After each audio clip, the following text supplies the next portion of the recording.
ఈమె కాకినాడ రూరల్ నియోజకవర్గానికి చెందిన మాజీ ఎమ్మెల్యే పిల్లి అనంతలక్ష్మి. ఈ మహిళా నేత గతంలో 2 పర్యాయాలు టీడీపీ నుండి ఎమ్మెల్యేగా గెలిచారు. గత సాధారణ ఎన్నికల్లో కాకినాడ రూరల్ నుండి మరోసారి ఎమ్మెల్యే సీటు ఆశించారు పిల్లి అనంతలక్ష్మి దంపతులు.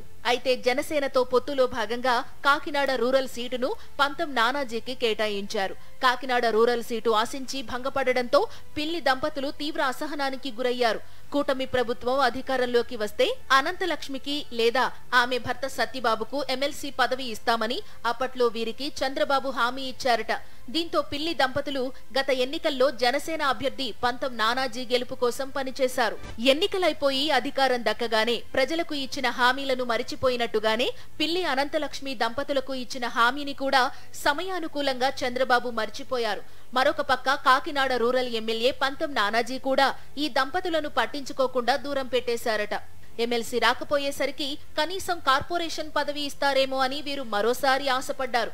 అది కూడా వీరికి దక్కలేదు. దాంతో గత కొంతకాలంగా అవమాన భారంతో రగిలిపోయిన పిల్లి దంపతులు టీడీపీకి గుడ్ బై చెప్పేయాలన్న నిర్ణయానికి వచ్చారట. పొత్తు ధర్మం కోసం సీటును త్యాగం చేసిన వ్యక్తులకు చంద్రబాబు ఇచ్చే గుర్తింపు, గౌరవం ఇదేనా అంటూ పిల్లి దంపతులు తమ సన్నిహితుల వద్ద వాపోతున్నట్టు పార్టీలో చర్చ జరుగుతోంది.